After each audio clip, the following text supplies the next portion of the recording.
Archangel Gabriel. If the name Gabriel calls to mind a gentle messenger from a Christmas story or a Renaissance painting, that image is not wrong. It is simply incomplete. Religious writings, mystical traditions, legends, and later folklore reveal a being as capable of terror as mercy.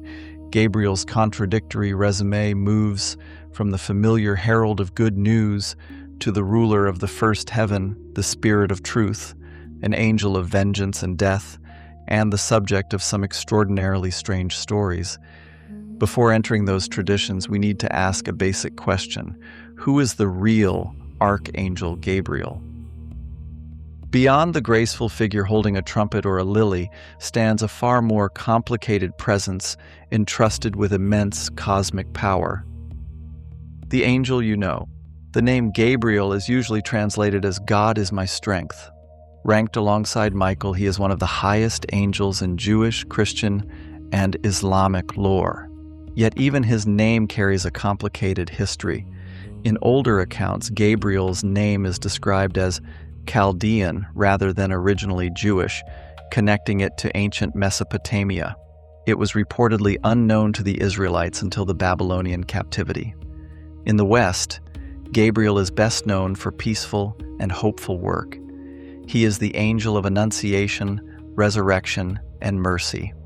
In the Gospel of Luke, he appears to Mary and announces that she will conceive. Other traditions identify him as the preceptor angel of Joseph. This is the Gabriel most people recognize, the messenger who arrives when something holy is about to enter the world. Ruler of the first heaven. Messenger, however, is only the beginning of Gabriel's job description. The traditions do not even agree about where in heaven he performs his work. Some texts identify him as the ruling prince of the first heaven. John Milton places him in the third heaven as the chief guard of paradise. Other sources say that Gabriel sits enthroned on the left side of God in the seventh heaven, or possibly as high as the 10th. The accounts disagree about his address, but they agree about his importance. Gabriel guards paradise and sits close to the divine throne. If all these assignments are taken literally, his passage through the heavens would make for a punishing daily commute. The Spirit of Truth. Gabriel's immense scale becomes even clearer in Islamic tradition, where he is known as Jibril. Here, the familiar two-winged figure of Western art gives way to something far more difficult to imagine. The texts describe him as a magnificent, universe-spanning being with 140 pairs of wings. Not 140 wings, but 140 pairs. With those enormous wings, the mighty Spirit of Truth descends from the celestial realm to earth. According to Islamic belief, Gabriel dictated the entire Quran to the Prophet Muhammad, surah by surah. He became the conduit between divine revelation and human language, carrying a sacred text into the memory and history of humanity. Vengeance, death, and destruction. This is where Gabriel's identity becomes difficult to contain. The same angel associated with Annunciation, resurrection, and mercy also appears in ancient sources as the angel of vengeance and the angel of death. The early Christian scholar Origen called him the angel of war. When divine judgment requires complete and unyielding destruction, Gabriel is sometimes the one sent to deliver it. In Jewish legend, the sinful cities of the plain were not destroyed by random fire or an unnamed demonic force. The devastation of Sodom and Gomorrah was attributed to Gabriel. The messenger who announces sacred beginnings also becomes the force that brings a corrupt world to an end. The scale of that destruction becomes even more startling in the story of the Assyrian king Sennacherib. His army numbered 185,000 men. According to traditions associated with Gabriel, the entire force was destroyed in a single night. By morning, the army had been wiped away, and several traditions placed the destruction at Gabriel's feet.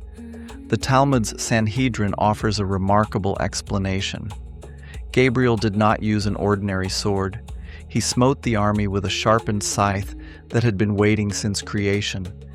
Imagine that weapon, forged at the dawn of the world and held ready across the ages, waiting thousands of years for the moment when Gabriel would release it in a single act of divine vengeance.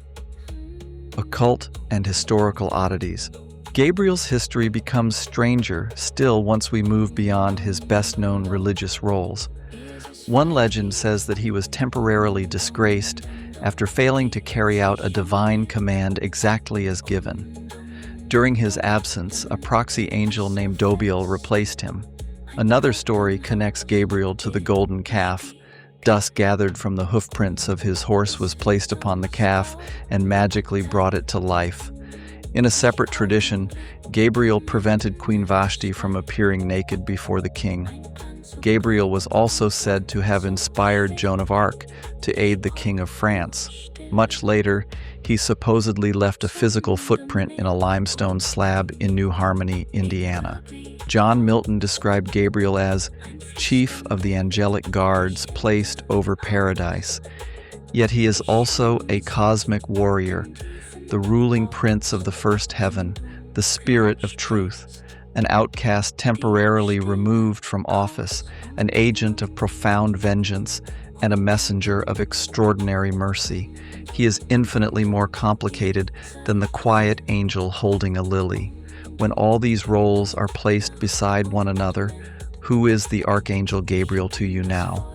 The next time you hear his name, will you picture only the peaceful messenger, or will you remember the immense and contradictory power carried behind his wings?